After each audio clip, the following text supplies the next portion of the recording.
On the 15th of April, Sudanese citizens woke up to the sounds of gunfire, explosions, and airstrikes. After weeks of tension, clashes broke out in the capital Khartoum and other cities between the Sudanese Armed Forces and the powerful paramilitary Rapid Support Forces.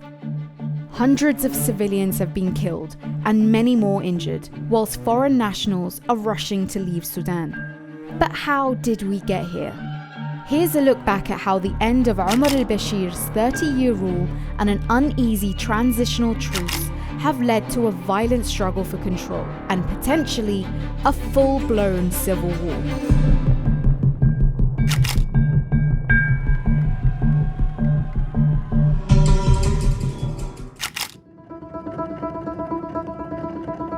On the 11th of April 2019, longtime Sudanese President Bashir was forced to step down by the army, following months of nationwide anti-corruption protests calling for an end to his grip on power. The military swooped in to consolidate control, suspending the constitution and imposing a 3-month state of emergency.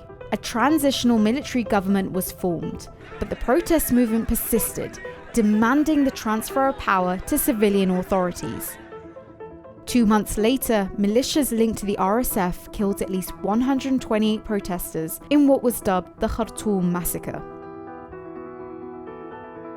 In August 2019, Sudan's civilian and military leaders signed a historic accord, agreeing to power share for a 3-year transition period. Abdullah Hamdok emerged as Sudan's civilian leader and elections were scheduled for 2023.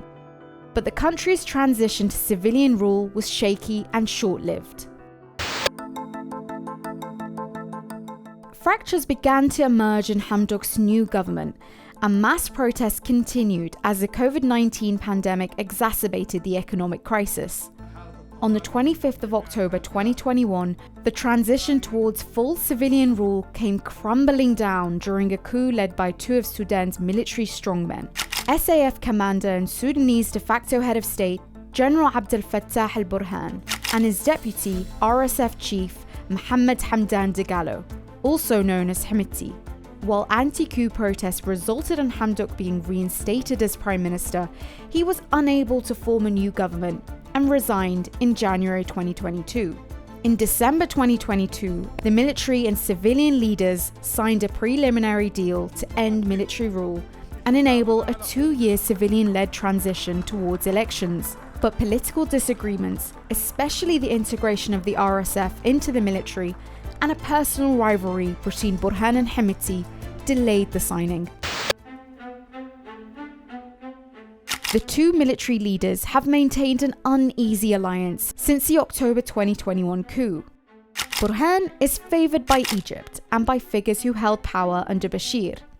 He controls a significant investment in a variety of companies, including the Military Industry Corporation. Hemeti has influential supporters in the UAE and Saudi Arabia, and he commands 100,000 RSF fighters, based all around the country.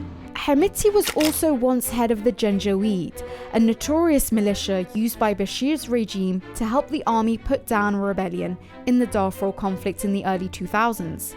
The Janjaweed were accused of widespread human rights abuses during this time. Later on, the RSF evolved from the militia.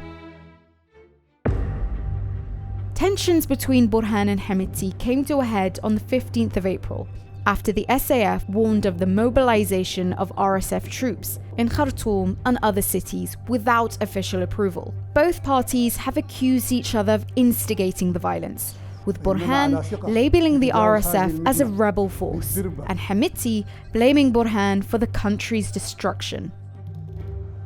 Despite international calls for de-escalation and a return to dialogue, the power struggle shows no signs of ending, leaving civilians caught in the middle and afraid for their lives.